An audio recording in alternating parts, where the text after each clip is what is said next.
Assalamualaikum warahmatullahi wabarakatuh. Perkenalkan, saya Andi Nurhalisa dengan NIM 2203055020017 dari kelas F jurusan Gizi Fakultas Ilmu Keolahragaan dan Kesehatan Universitas Negeri Makassar.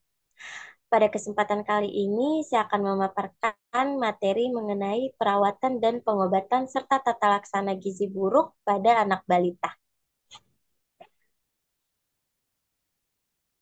Nah, sebelum kita masuk ke materi inti, kita kenalan dulu dengan apa yang dimaksud dengan gizi buruk. Jadi, gizi buruk itu terjadi ketika balita tidak mendapatkan cukup kalori, protein, dan nutrisi lain yang diperlukan untuk pertumbuhan dan perkembangan yang sehat. Nah, kapan anak balita dikatakan mengalami gizi buruk? Jadi, menurut WHO, balita dapat dikatakan gizi buruk apabila balita dengan indeks berat badan menurut panjang badan atau berat badan menurut tinggi badan kurang dari -3 standar deviasi atau dengan pengukuran lingkar lengan atas kurang dari 11,5 cm pada usia 6 sampai 59 bulan atau adanya pitting edema bilateral minimal pada kedua punggung kaki, yaitu bila daerah edema ditekan akan menyebabkan lekukan dan secara perlahan akan kembali ke kondisi awal. Nah, kita masuk pada materi inti yang pertama, yaitu 4 fase pada perawatan dan pengobatan gizi buruk pada balita. Pemulihan anak gizi buruk memerlukan waktu kurang lebih 6 bulan, namun perawatan di layanan rawat inap dapat dilakukan sampai tidak ada komplikasi medis, pitting edema bilateral berkurang dan nafsu makan membaik atau tanpa melihat status gizi berdasarkan indeks antropometri. Uh, Balita gizi buruk akan menjalani 4 fase tersebut. Fase stabilisasi dan transisi untuk balita gizi buruk yang perlu layanan rawat inap. Sedangkan fase rehabilitasi dapat dilakukan pada layanan rawat jalan.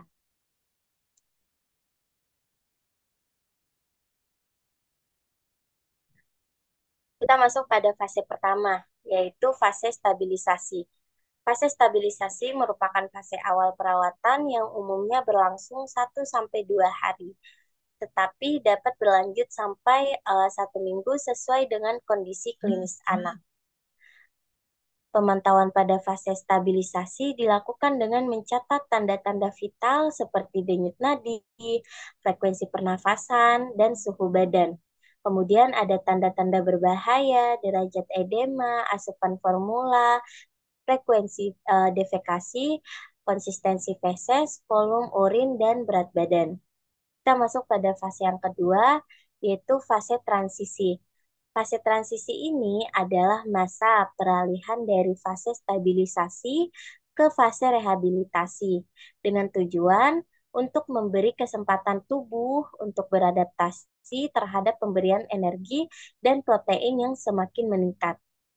Nah, pada pemantauan pada fase transisi ini sama seperti pada fase stabilisasi. Kita masuk pada fase yang ketiga, yaitu fase rehabilitasi. Pada fase ini dapat diberikan layanan rawat jalan maupun rawat inap. Fase ini adalah fase pemberian makanan untuk tumbuh kejar, pada pemberian energi pada balita yaitu sebesar 150 sampai 220 kilokalori per kilogram berat badan per hari dalam bentuk formula 100 atau RUTF, dan itu diberikan secara bertahap dan ditambah makanan yang sesuai dengan berat badan. Umumnya ini berlangsung selama 2 sampai 4 minggu. Dan kemajuan terapi dinilai dari kenaikan berat badan setelah fase transisi dan mendapat formula 100 atau RUTF. Nah, pemantauan pada fase rehabilitasi ini dilakukan dengan cara mencatat asupan formula dan kenaikan berat badan pada balita tersebut. Kita masuk ke fase yang terakhir, yaitu fase tindak lanjut. Pada fase ini, merupakan lanjutan pemberian makanan untuk tumbuh kejar dengan pemberian makanan keluarga dan pemberian makanan tambahan pemulihan atau disebut dengan PMTP.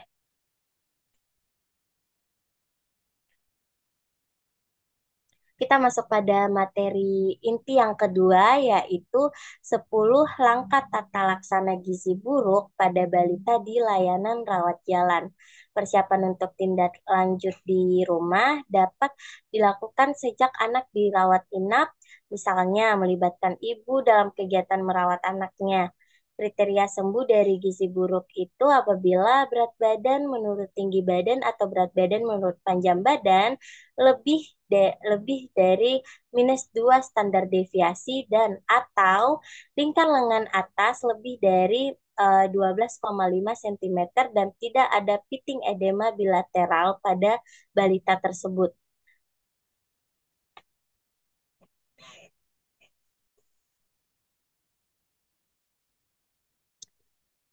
Nah, kita masuk pada langkah yang pertama yaitu mencegah dan mengatasi hipoglikemia. Mencegah dan mengatasi hipoglikemia itu semua balita gizi buruk berisiko mengalami hipoglikemia atau kadar gula darah kurang dari 3 milimol per liter atau kurang dari 54 miligram per desiliter. Nah, jika fasilitas setempat tidak memungkinkan untuk memeriksa kadar gula darah, maka semua anak gizi buruk dianggap menderita hipoglikemia dan segera ditangani dengan memberikan 50 mililiter larutan glukosa dengan 10% atau 1 sendok teh mengunjung gula pasir dalam 50 mililiter air. Pemberiannya yaitu secara oral. Kemudian langkah yang kedua ada mencegah dan mengatasi hipotermia. Hipotermia atau keadaan suhu aksilar kurang dari 36 derajat Celcius. Ini sering ditemukan pada balita gizi buruk dan jika ditemukan bersama dengan hipoglikemia menandakan adanya infeksi yang berat. Cadangan energi anak yang mengalami gizi buruk sangat terbatas sehingga tidak mampu memproduksi panas untuk mempertahankan suhu tubuhnya. Cara mencegahnya dan mengatasi hipotermia dengan menghangatkan tubuh balita dengan menutup seluruh tubuhnya termasuk kepala dengan pakaian dan selimut. Kemudian waspadai jika anak sudah uh, mengalami suhu 36 derajat Celcius.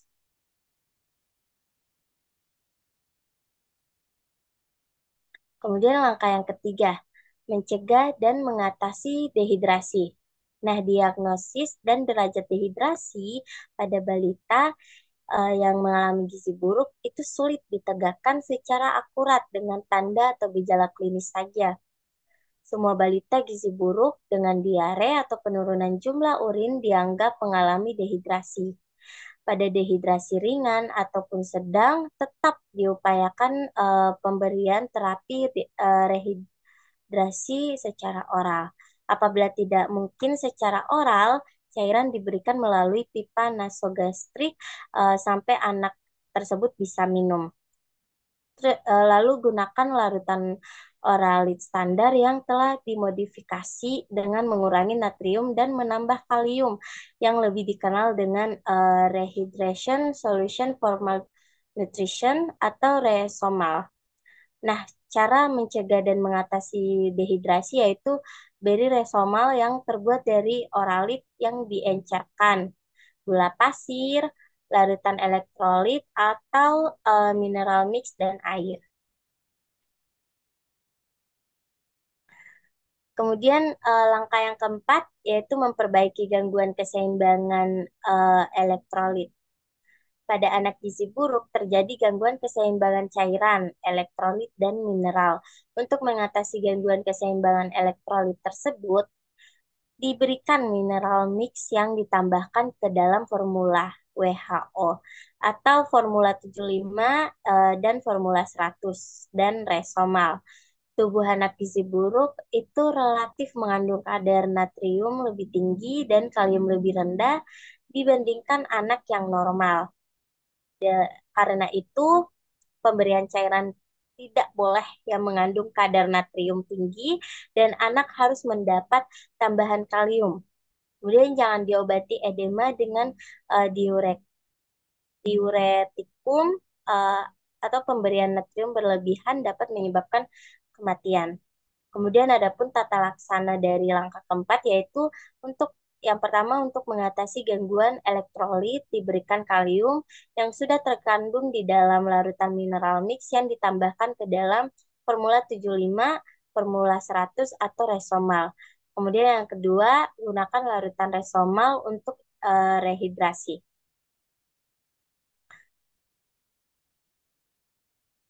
Langkah yang kelima yaitu mengobati infeksi. Pada balita gizi buruk seringkali menderita berbagai jenis infeksi, namun sering tidak ditemukan tanda atau gejala infeksi bakteri seperti demam. Karena itu, semua balita gizi buruk dianggap menderita infeksi pada saat datang ke fasilitas kesehatan dan segera diberi antibiotik. Hipoglikemia dan hipotermia seringkali merupakan tanda infeksi berat. Kemudian tata laksana langkah kelima yaitu yang pertama, berikan kepada semua balita gizi buruk antibiotika dengan spektrum luas. Bila balita sebelumnya dirawat inap, maka pemberian antibiotika merupakan lanjutan dari pengobatan sebelumnya pas balita tersebut dirawat inap. Kemudian yang kedua, imunisasi campak. Jadi jika balita berusia lebih dari 6 bulan dan belum pernah diimunisasi atau mendapatkan imunisasi campak sebelum usia 9 bulan, maka imunisasi ditunda bila balita dalam keadaan shock. Imunisasi termasuk imunisasi campak pada balita gizi buruk diberikan sebelum anak pulang dari tempat perawatan atau fase rehabilitasi.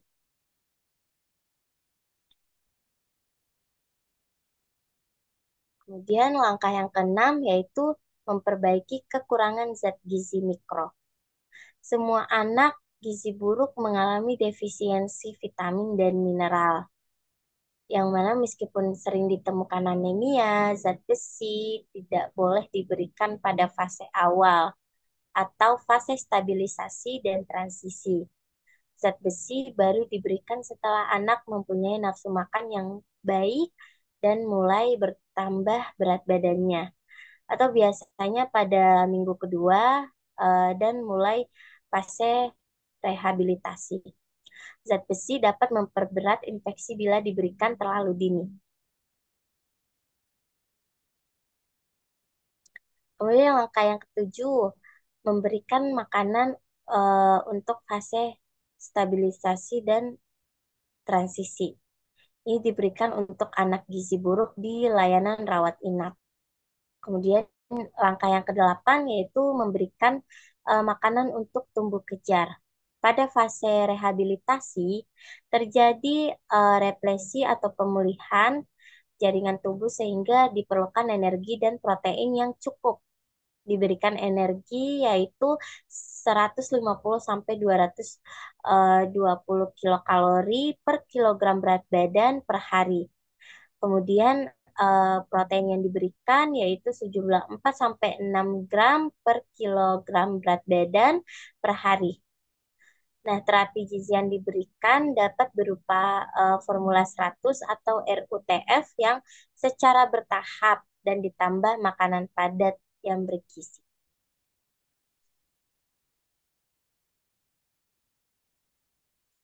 Kemudian ada langkah yang kesembilan yaitu memberikan stimulasi untuk tumbuh kembang. Nah, pada anak gizi buruk terjadi keterlambatan perkembangan mental dan perilaku. Keterlibatan keluarga, terutama ibu, itu sangat diperlukan dalam memberikan stimulasi untuk tumbuh kembang anak. Oleh karena itu, perlu diberikan petunjuk kepada orang tua dan keluarga untuk memberikan stimulasi perkembangan anak dengan penuh kasih sayang, atau sambil bermain dan bernyanyi, juga menciptakan suasana yang menyenangkan. Nah, stimulasi terstruktur dilakukan secara intensif, yaitu setiap hari dan selama 15 sampai 30 menit.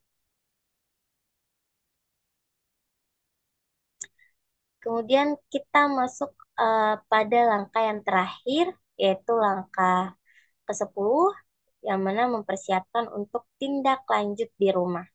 Nah, persiapan untuk tindak lanjut di rumah dapat dilakukan sejak anak dirawat inap, misalnya melibatkan ibu dalam kegiatan merawat anaknya. Kemudian kriteria sembuh dari gizi buruk yaitu apabila berat badan menurut tinggi badan atau berat badan menurut panjang badan lebih dari -2 standar deviasi dan atau lingkar lengan atas lebih dari 12,5 cm dan tidak ada piting edema bilateral. Bila balita keluar dari layanan rawat inap setelah sembuh sesuai dengan kriteria yang disebutkan tadi, maka sudah dianjurkan untuk kontrol teratur setelah pulang, yaitu 1 kali per minggu atau dan pada bulan pertama. Kemudian ada 1 kali per 2 minggu pada bulan kedua, dan selanjutnya 1 kali sebulan sampai 6 bulan atau lebih. Dan yang terakhir selain itu dianjurkan juga untuk melengkapi imunisasi dasar ataupun ulangan sesuai program PPI atau program pengembangan imunisasi.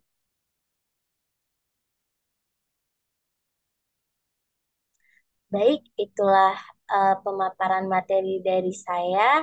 Kurang lebihnya mohon dimaafkan dan terima kasih sebelumnya untuk teman-teman yang sudah menonton video ini. Eh, Wassalamualaikum warahmatullahi wabarakatuh.